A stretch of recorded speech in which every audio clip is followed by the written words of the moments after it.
মটরশুঁটি গুলো দেখুন ভেসে গেছে। বেশি ফোটালে কিন্তু সিদ্ধ হয়ে যাবে, তারপরে ভালো হবে না। এবার আমি উপর থেকে মটরশুঁটি গুলো তুলে দেবো। মাঝখান দিয়ে এরকম একটু উল্টে পাল্টে দিতে হবে। আর জলটা দেখুন কত সুন্দর টেনে গেছে। নমস্কার বন্ধুরা, রূপাদের কিচেনে আপনাদের সবাইকে স্বাগত জানাই।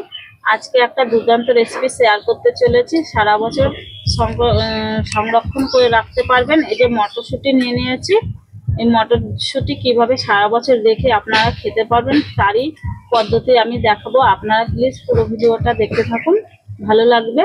তো প্রথমে একটা লাইক দিয়ে দেখতে শুরু করে দিন। একটা লাইক আমার নতুন ভিডিও করতে সাহায্য করে বন্ধুরা। তো দেখে নিন, এখানে আমি মটরশুঁটি নিয়েছি। আপনারা চাইলে এর থেকেও বেশিও নিতে পারেন। এখন মটরশুঁটির দাম অনেকটাই কমে গেছে বাজারে। এইভাবে করে এই যে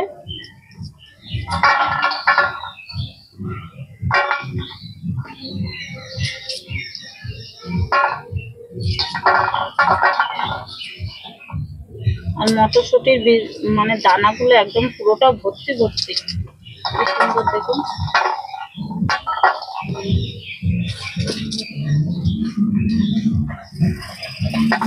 বন্ধুরা এই যে এতগুলো মটরশুঁটি, এই যে চোকলাগুলো আছে, কচি কচি চোকলাগুলো আপনারা কিন্তু বাটাও খেতে পারেন। আরেকটা রেসিপি, খুব সুন্দর রেসিপি হয়।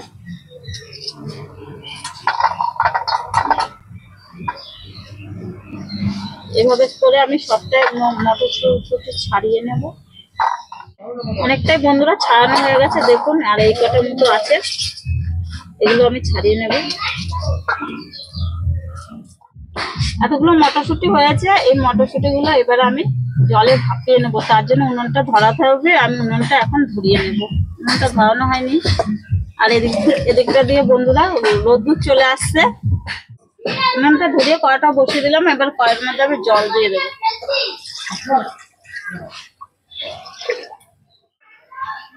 এবারে কড়াইয়ের মধ্যে আমি চিনি দিয়ে দেবো। রংটা যাতে ঠিক থাকে তার জন্য আমি চিনিটা দেবো। একটু বেশি করেই দিলাম, 3 চামচ 4 চামচের মতন। লঙ্কা খুব ভালো থাকবে।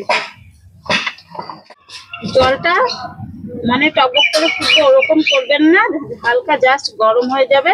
ওই সময় আপনি মটরশুঁটিটা দিয়ে দেবেন।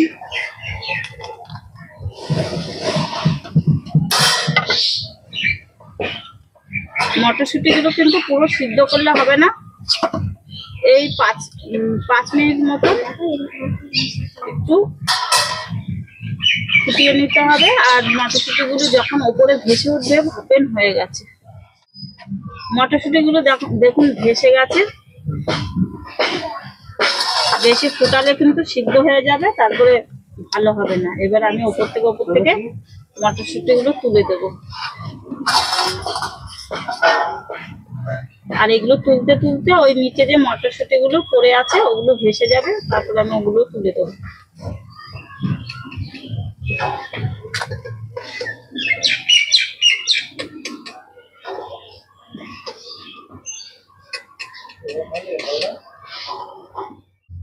এই যে দেখুন আবার ভেসে উঠেছে মটরশুঁটিগুলো। আমি আবার নামিয়ে ফেলবো।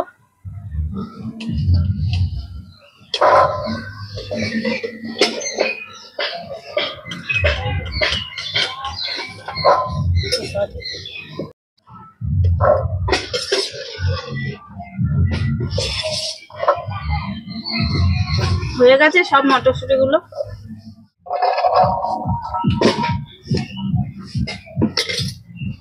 এবার আমি ফ্রিজ থেকে 1 বোতল জল নিয়ে এসেছি। এবার এই জলটা ঢেলে দেবো।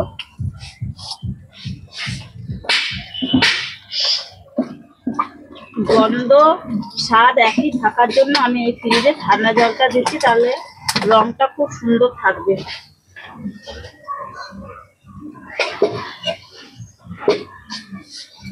পাঁচ মিনিট রেখে দেবো। 5 মিনিট মতন হয়ে গেছে। আর তার মাঝখানে আমি এখানে একটা কাগজ পেতে একটা পরিষ্কার সুতির কাপড় বিছিয়ে দিয়েছি। এটা একটু রোদ্দুরে দেবো বলে। খুব বেশি রোদ্দুরে দিলে হবে না, কিন্তু অল্প রোদ্দুরে দিতে হবে। রান্নাঘরে রোদ্দুর চলে এসছে, এখানে দিয়ে দিয়েছি। এবার একটা ছেঁকে নেব। আর রংটা দেখুন কত সুন্দর এসেছে মটরশুঁটির কালারটা। ফ্রিজে জল দিয়ে ভিজানোতে খুব সুন্দর কালার চলে এসছে। কি সুন্দর কালার চলে এসছে, পুরো সবুজ। এরকম কিন্তু বন্ধুরা ফ্রিজের জলই দিতে হবে, তাহলে এই রংটা খুব সুন্দর চলে আসবে। বারবার করে বলছি, কারণ হচ্ছে আপনারা যদি এমনি জল দেন দেখা গেল রং আসবে না। একটা এরকম সুতির কাপড় দিয়ে এরকম করে একটু মুছে নিতে হবে, তারপর দিয়ে দিতে হবে। খুব কড়া রোদে দিতে যাবেন না, একটু হালকা হালকা যেখানে রোদ্দুর সেটাতে দিয়ে দেবেন। এখন তো শীতকালে খুব কড়া রোদ্দুর হয়।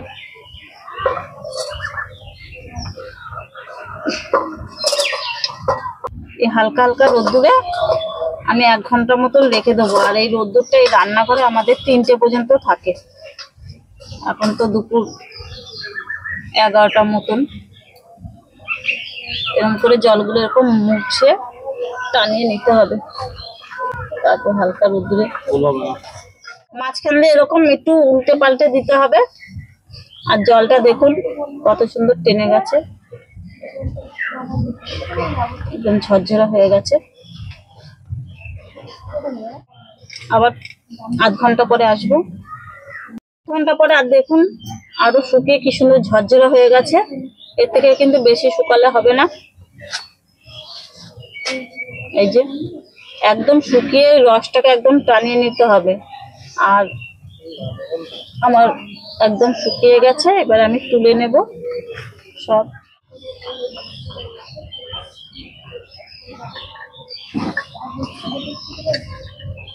কত সুন্দর লাগছে মটরশুঁটিগুলো দেখতে, দেখুন। এবার একটা বয়াম নিয়ে নিয়েছি, পুরো পরিষ্কার করে ধুয়ে মুছে পুরো পরিষ্কার করে নিয়ে নিতে হবে, ভেতরটা যাতে জল না থাকে। আর এরকম আপনাদের যদি এরকম বয়াম না থাকে তাহলে এরকম প্লাস্টিকের কাগজগুলো নিয়ে নিতে পারেন। ঘরে যে জামা কাপড়ের সঙ্গে প্লাস্টিকের কাগজগুলো আছে ওগুলো করেও রেখে দিতে পারেন। তো এবার আমি এই কৌটোর মধ্যে ভরে নেব।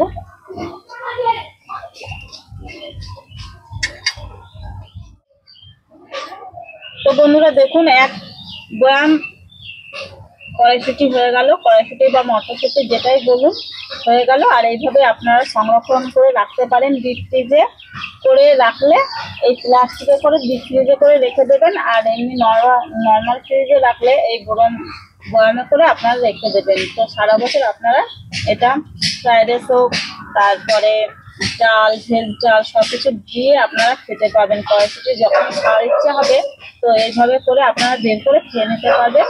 বন্ধুরা আমার এই রেসিপিটা কেমন লাগলো, কড়াইশুঁটি সংরক্ষণ করার রেসিপিটা, তো অবশ্যই কমেন্ট করে আপনারা জানাবেন।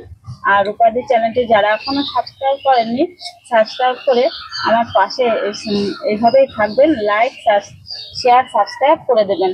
তো আজকে এই পর্যন্তই বন্ধুরা, দেখা হবে পরের একটা যে কোনো রেসিপিতে। টাটা।